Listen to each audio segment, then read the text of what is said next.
आप देख रहे हैं न्यूज़ 18। मैं हूं आपके साथ श्रुति श्रीवास्तव और इस वीडियो में बात हम करेंगे अमेरिका, ईरान और इराक की, क्योंकि इराक के पीएम के दफ्तर पर ड्रोन हमला हुआ है। ईरानी सीमा से ये अटैक का आरोप लगा है। दरअसल अमेरिका ईरान के बीच तनाव और ज़्यादा बढ़ता जा रहा है। दोनों देशों के बीच ना तो हॉर्मूज पर कोई समझौता हो पाया है और ना ही कोई सकारात्मक बातचीत हो रही है। इसी बीच इराक के पीएम दफ्तर पर ड्रोन हमले की खबरें आई हैं। आरोप है कि यह हमले ईरानी सीमा से हुए हैं, लेकिन अब तक किसी संगठन ने इसकी जिम्मेदारी नहीं ली है। अमेरिका और ईरान के बीच जारी तनाव एक बार फिर बढ़ गया है। दोनों देशों के बीच बातचीत के लिए तय 60 दिन की समय सीमा सोमवार यानी कि 17 अगस्त को खत्म हो गई, लेकिन कोई व्यापक समझौता नहीं हो सका। इसके बाद अमेरिकी राष्ट्रपति डोनाल्ड ट्रंप ने साफ कहा है कि अमेरिका इस समझौते की अवधि बढ़ाने की कोशिश नहीं कर रहा है। ट्रंप ने ईरान को कड़ा संदेश देते हुए कहा कि उसे आत्मसमर्पण का सफेद झंडा दिखाना चाहिए। उन्होंने ये भी कहा कि अमेरिका ईरान को परमाणु हथियार हासिल नहीं करने देगा।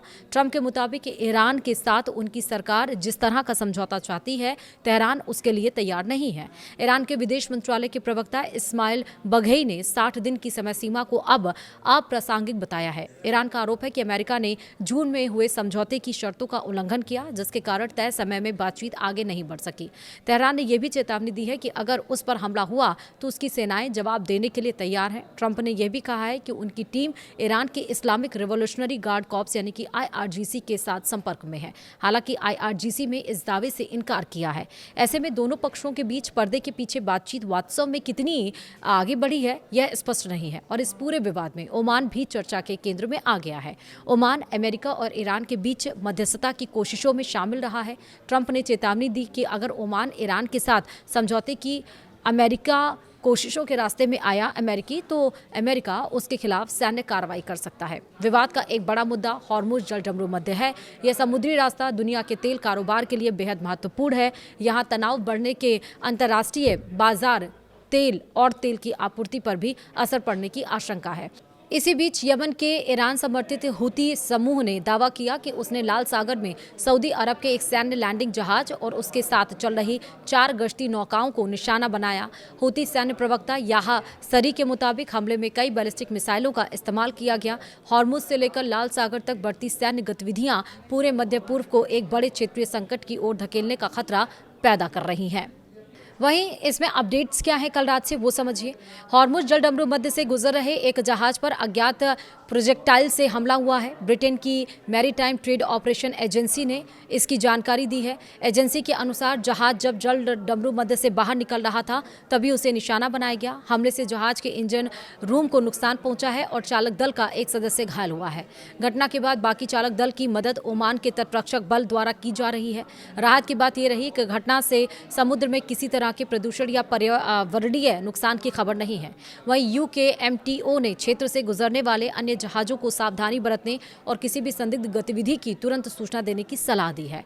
उधर उत्तरी इराक के कुर्दिस्तान क्षेत्र में सोमवार को 2 ड्रोन हमले किए गए यानी 17 अगस्त को। इन हमलों में कुर्दिस्तान क्षेत्रीय सरकार के प्रधानमंत्री मसरूर बरजानी के कार्यालय और क्षेत्र के खुफिया प्रमुख के घर को निशाना बनाया गया।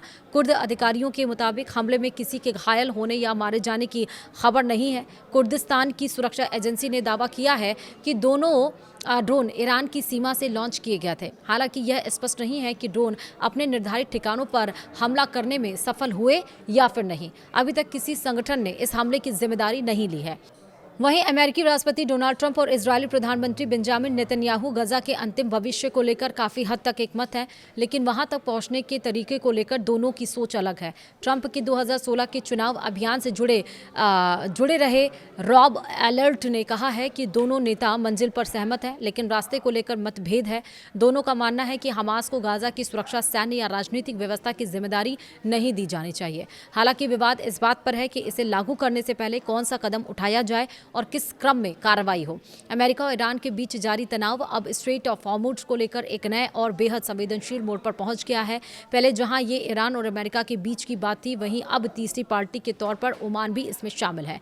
अमेरिकी राष्ट्रपति डोनाल्ड ट्रंप ने ओमान को कड़ी चेतावनी देते हुए कहा है कि अगर मस्कट ने ईरान के साथ हॉर्मुज को लेकर चल रही बातचीत में दखल दिया तो अमेरिका उसके खिलाफ सैन्य कार्रवाई कर सकता है। ये धमकी ऐसे वक्त में सामने आई है जब ईरान ओमान की ओर से हॉर्मुज पर डील लगभग फाइनल मानी जा रही थी।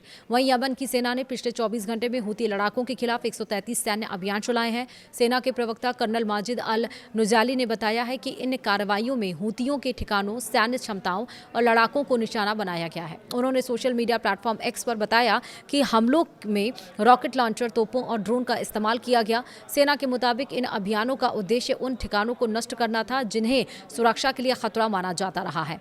इन सैन्य कार्रवाइयों में अग्रिम मोर्चे पर तैनात यमनी सेना की अलग अलग इकाइयों ने भी हिस्सा लिया है। तनाव और बढ़ता जा रहा है। ओमान की इसमें एंट्री हो गई है, धमकी ट्रंप की तरफ से है। ये लड़ाई खत्म होगी या फिर नहीं, फिलहाल इसमें इतना ही।